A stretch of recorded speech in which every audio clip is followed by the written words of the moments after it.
নমস্কার বন্ধুরা, সুপ্রভাত। কেমন আছো তোমরা সবাই? আশা করছি তোমরা সবাই খুব ভালো আছো, আর আমিও বেশ ভালো আছি। আমি সোমাশ্রী, আর আমার চ্যানেল লাইফ ক্যাপচারের নতুন একটি ভিডিওতে তোমাদের সকলকে অনেক অনেক স্বাগত আর অনেক অনেক ভালোবাসা জানিয়ে আজকের ভিডিওটি শুরু করছি। আগের ভিডিওতে তো তোমরা দেখেইছিলে, আমরা গেছিলাম একটু ঘুরতে একদিনের জন্য। তো ঘুরতে থেকে তো বাড়ি চলেই এসেছি কালকে। আর কালকে বাড়ি আসার পর না, শরীরটা এতই খারাপ লাগছিল যে কি বলবো, যে বাড়ি এসে একটু ভিডিও বানাতে পারিনি। তো তাড়াতাড়ি ছেলেকে খাইয়ে আমি শুয়ে পড়েছিলাম, প্রচণ্ড মাথা ব্যথা করছিল। তো আজকে সকাল সকাল ঘুম থেকে উঠেই কাজে লেগে পড়েছি। সকালবেলা ঘুম থেকে উঠে তো আগে ঘরদোর পরিষ্কার করেছি, কারণ ঘরদোয়ারের অবস্থা একদমই খারাপ ছিল। মানে একদিন ঘরদোয়ার ঝাড় দেওয়া হয়নি, তাই কি মানে একদমই বাজে অবস্থা ছিল। সমস্ত ঘরটর ঝাড় দিয়ে মুছেছি। তারপরে ওই যে অনেক জামা কাপড় হয়ে গেছিলো কাচার, এগুলো কেচে ধুয়ে স্নান করতে করতে প্রায় 9টা সাড়ে 9টা বেজে গেছিলো। তারপরে দেখো চলে এসেছি সোজা ঠাকুর ঘরে। আর ঠাকুর ঘরে এসে ঠাকুর ঘরটাও ভালো করে পরিষ্কার করে নিচ্ছি। সবার প্রথমে ঠাকুরের বাসনটা মেজে নিয়েছি, তারপরে ঠাকুর ঘর মুছে তুলসী তলাটাও ভালো করে মুছে এখন সম্পূর্ণ ঘরটা ভালো করে মুছে নিচ্ছি। আর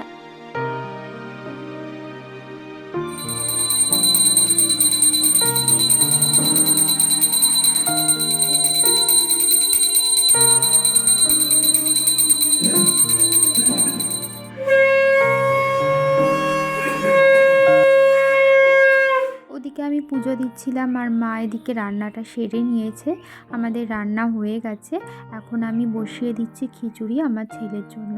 আর দেখো আজকে কত রকম সবজি দিয়ে খিচুড়ি বানাচ্ছি। ফুলকপি, বিনস, তারপরে কুমড়ো, গাজর, আলু, পেঁপে, মানে ঘরে যা যা সবজি ছিল সবই একটু একটু করে কেটে ওর খিচুড়িটা বসিয়ে দিয়ে আমি বসে পড়েছি ভাত নিয়ে। এদিকে আজকে রান্না হয়েছিল আমাদের ফুলকপি আলুর তরকারি ধনেপাতা দিয়ে, আর হয়েছিল একটু পাঁপড় ভেজেছিল আর ভাত। এদিকে ভাত খেয়ে আস্তে আস্তে এদিকে আমার খিচুড়িটাও হয়ে গেছে। তো খিচুড়িটা ভালো করে ম্যাশ করে নিচ্ছি। খিচুড়িটা ম্যাশ করে রেখে যাবো আমার ছেলেকে স্নান করাতে।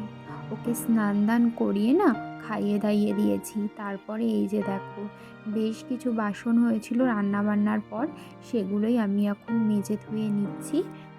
মেজে ধুয়ে রেখে রান্নাঘরটাও একটু ভাবছি মুছে নেব ভালো করে। তারপরে না আজকে ভাবছি ওই কম্বলটা বার করব। মানে রাত্রেবেলা করে না ভালোই ঠান্ডা লাগে, তো ভাবছি এখন নিচে গিয়ে কম্বলটাকে বার করে না একটু রোদ খাইয়ে রাখবো। একটু রোদে না দিয়ে কম্বল গায়ে দেওয়া যাবে না, তো একটুখানি রোদে দিয়ে তারপরে রাত্রেবেলা গায়ে দেবো। ওই পাতলা যেই কম্বলটা আছে ওটাই আপাতত বার করব। আবার যখন আরও বেশি ঠান্ডা পড়বে তখন ওই মোটা কম্বলটা বার করে নেব। তো ওই তো এগুলো কাজগুলো করছিলাম আর ওটাই ভাবছিলাম। তো এদিকে দেখো রান্নাঘরের কাজ কিন্তু আমার মোটামুটি হয়ে গেছে। সব বাসনগুলো ধুয়ে মেজে এই যে এখন উপর দিয়ে রেখে দিচ্ছি। আর এখন এই যে তারপর সবশেষে রান্নাঘরটাও ভালো করে মুছে নিচ্ছি। খাও খাও।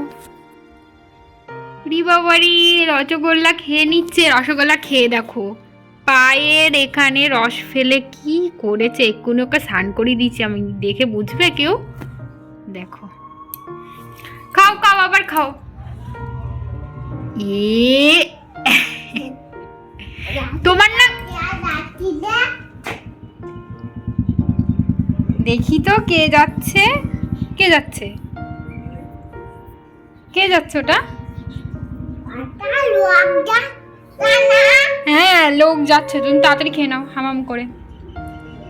হাম হাম করে কে খাবে? আমাকে একটু দাও আমি খাই।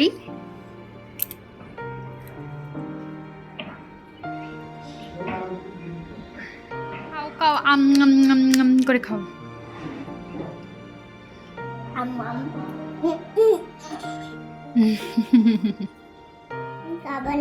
তাহলে আমাকে দাও, দাও। আমাকে দেবা না তো? ঠিক আছে, আমি একটু পরে ফুচকা আনবো, পাপা ফুচকা আনবে, আমি ফুচকা খাবো, তখন তোমাকে আমি দেবো না। দাও আমাকে একটু, দাও আমি একটু খাই, দাও দাও আমাকে। তুমি তো খাচ্ছ না, দাও আমাকে একটু খাই। আমি খেয়ে নেবো, এবার হাত ধরে নিয়েছি, আমি খাবো, আমি খেয়ে নেবো। তো তুই খেয়ে নাও না, কিন্তু আমি খেয়ে নেবো। খাবা না? তাহলে আমাকে খাইয়ে দাও। আ কি দুষ্টু, নিজেও খাবে না, কাউকে দেবেও না, অন্য জিনিস হলে অমনি মুখে ঢুকিয়ে দেয়।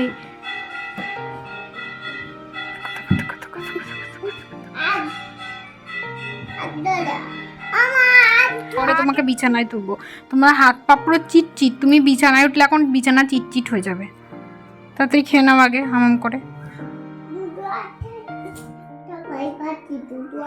তাড়াতাড়ি মুখে ঢুকাও, ওটা রসগোল্লাটা মুখে ঢুকাও তাড়াতাড়ি। দেখি তুমি কেমন করে খাও, দেখি কামড়ি কামড়ি করে। দেখলে তো আমার ছেলেকে, মানে ওকে ওর দাদু মানে ওর ঠাকুরদাদা মিষ্টি এনে দিয়েছে, মানে সকাল থেকেই বলছিল যে মিষ্টি খাবে মিষ্টি খাবে, সেই কারণে ওর ঠাকুরদাদা ওকে মিষ্টি এনে দিয়েছিল, সেটাই ও খাচ্ছিল। আর আমি বলছি আমাকে একটু দাও, তো কিছুতেই দিল না। অন্য সময় মানে ও যেটা খেতে পারে না সেটা নিয়ে নিয়ে মুখের মধ্যে দিয়ে বলবে খাও খাও, আর আজকে ওটাও মিষ্টিটাও খেতে পাচ্ছে না, তবুও দিল না। দেখো বাক্সটা খুলে নিয়েছি কম্বল বার করবার জন্য। এই বাক্সের মধ্যেই না শীতের কাঁথা কম্বল, পরে আমার ছেলের ছোটোবেলার জামা কাপড় সমস্ত কিছু রাখা রয়েছে। তো বন্ধুরা, ঘড়িতে এখন বেজে গেছে 4:45 মতো। এই একটু আগে ঘুম থেকে উঠলাম, একটু আগে বলতে ওই 4টে নাগাদ ঘুম থেকে উঠেছি। ঘুম থেকে ওঠার পর ছেলেকে খাইয়ে দিলাম, ও এখন বাইরে গেছে ওর ঠাম্মির সাথে। সেই ফাঁকে আমি ভাবলাম এখন ঘরটা গোছাবো। কালকে বাড়ি এসে তো কিছুই করতে পারিনি। কালকে বাড়ি আসার পর শরীরটা প্রচণ্ডই খারাপ লাগছিল। ওই 9:30 নাগাদ বাড়ি এসেছি। তো তারপরে আর কিছুই করতে পারিনি, শুধু বিছানাটা কোনো রকমে করে আর ছেলেকে খাইয়েই শুয়ে পড়েছি, আমি নিজেও খাইনি। তো তারপরে সকালবেলা উঠে তো বাসি কাজবাজ এটা ওটা করতে করতে ঘরে হাত দেওয়ার সময় পাইনি, মানে ঘর গোছানোর একদমই সময় পাইনি। আর এখন এই সন্ধ্যার টাইমটাই ভাবছি ঘরটা গুছিয়ে নেব। তো এখনও সন্ধ্যা লাগেনি, বাইরে সন্ধ্যা লাগার আগে ঘরটার বাইরের যে সামনের জায়গাটা ওটাও ঝাড় দিয়ে নেব। তো তারপরে আস্তে আস্তে দেখি সন্ধ্যার আগে যেটুকু পারি করব, তারপরে সন্ধ্যাও দেওয়ার পর বাদবাকিটা কমপ্লিট করে ফেলবো। তো চলো বেশি বকবক না করে এখন কাজ শুরু করা যাক। যেমন বলা তেমনি কাজ, লেগে পড়লাম ঘরের কাজ করতে।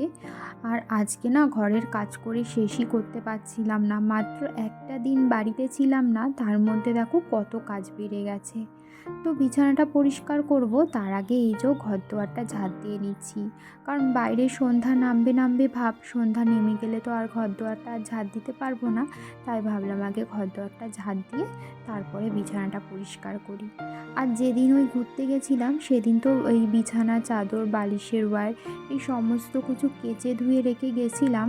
তো সেই কারণে না এই বিছানার চাদরটাও পাতা হয়নি, আর বালিশের ওয়্যারগুলোও ভরা হয়েছিল না। সেদিন যাওয়ার আগে ভেবেছিলাম ভরে মানে বিছানার চাদর পেতে বালিশের ওয়্যার ভরে রেখে তারপরে যাব, কিন্তু একটুও না টাইম পাইনি যে বিছানার চাদরটা যে পাতবো আর বালিশের ওয়্যারগুলো ভরবো, একদমই টাইম পাইনি। তো সেই কারণে এগুলো আর পেতে রেখে যেতে পারিনি। আর কালকে রাত্রেবেলা এসেও ভেবেছিলাম বালিশের ওয়্যারগুলো না ভরি, অন্তত বিছানার চাদরটা পাতবো তারপরে ঘুমাবো। কিন্তু কি বলবো, এত মানে মাথাটা যন্ত্রণা করছিল যে কি বলবো, মনে হচ্ছিল যে বিছানাটা একটু কোনো রকমে ঝেড়েই শুয়ে পড়ি। বাড়িতে আসতে আসতে না প্রায় 8:30 9টা মতো বেজে গেছিলো। তো সেই কারণে বাড়ি এসে শুধু ছেলেকে খাইয়ে আমি শুয়ে পড়েছি, ওকে ঘুম পাড়িয়ে। তো সেই কারণে কালকেও এই বিছানার চাদর পাতা হয়নি, তো আজকে তো পাততেই হতো, আজকে না পাতলেই নয়। তো আজকে দেখো বিছানার চাদরও পেতে নিয়েছি আর বালিশের ওয়্যারও ভরে নিয়েছি। আর এদিকে দেখতে পারলে বাক্সের ওপরটার কি অবস্থা, মানে 3 দিনের জামা কাপড় জমছে ওর উপরে, জমতে জমতে একদম পাহাড় তৈরি হয়ে গেছে জামা কাপড়ের। তো তারপরে শোকেজের উপরটাও একদম অগোছালো, সেটাই তোমাদেরকে দেখিয়ে দিলাম, ওগুলো সমস্তটাই পরিষ্কার করব। তো তার সবার আগে এই জামা কাপড়ের পাহাড় নিয়ে বসে পড়েছি ভাঁজ করবার জন্য। এগুলো ভাঁজ করতেই না আজকে আমার 1/2 ঘন্টা সময় লেগে গেছিলো। তো সমস্ত জামা কাপড় সবার আগে মানে সোজা করে নিলাম, যেহেতু যখন মিলি তখন সমস্তটা কাপড়টা উল্টো করেই মেলি, নয় না রঙগুলো চটে যায়। তো সেই জন্য সবার প্রথমে জামা কাপড়গুলো সোজা করে এখন এক এক করে জামা কাপড়গুলো ভাঁজ করে আলাদা আলাদা করে রাখছি। মানে এক একজনের জামা কাপড়, আমার জামা কাপড় আলাদা করে রেখেছি, আমার ছেলের, হাজব্যান্ডের সবার জামা কাপড় আলাদা আলাদা করে রেখে দিয়েছি। এবার জায়গাটা জায়গায় রেখে দেবো, মানে যেখানে যেটা থাকে সেখানে সেটা রেখে দেবো। দেখে মনে হচ্ছে একদম অল্প সময়ের মধ্যেই কাজগুলো হয়ে যাচ্ছে, কিন্তু না, এই জামা কাপড়গুলো গোছাতে আমার আজকে অনেকই সময় লেগে গেছে। তো যাই হোক, ওদিকে গামছাটা রেখে দিলাম ভাঁজ করে, আর তারপরে আলমারিতেও কিছু জামা কাপড় রাখার ছিল, সেগুলো রেখে চলে আসলাম এই বাক্সের ওপরটা। এই দুটো বাস্কেটে আমার ছেলের আর শীতের জামা কাপড়, মানে বাড়ি পরার যে সমস্ত থাকে আর কি, সেগুলোই রাখা হয়। এগুলোই সমস্তটা ওই ঝুড়ির মধ্যে রেখে তার উপরে পুতুলগুলো ঠিকঠাক করে রেখে দিলাম। যে কাজ মোটামুটি সেরে রেখে চলে আসলাম উপরে। আর আজকে হাজব্যান্ড না তাড়াতাড়ি বাড়ি চলে এসেছে, তো ও আসার সময় নিয়ে এসেছে চপ। সবাই মিলে এখন ওটা খেয়ে নিয়েছি।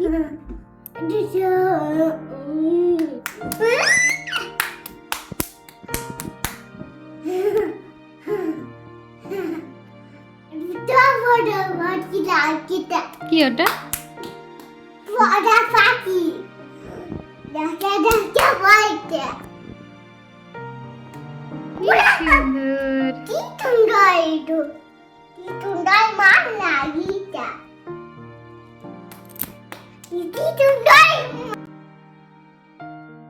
ওপরের কাজকর্ম সেরে চলে এসেছি নিচে। আর নিচে এসে দেখছি না, নিচের ঘরে ওই যে প্রজাপতি লাগানো আছে, এমনি ফলস প্রজাপতি, ওই প্রজাপতিগুলোর পাশেই দেখি না একটা আসল প্রজাপতি বসে রয়েছে।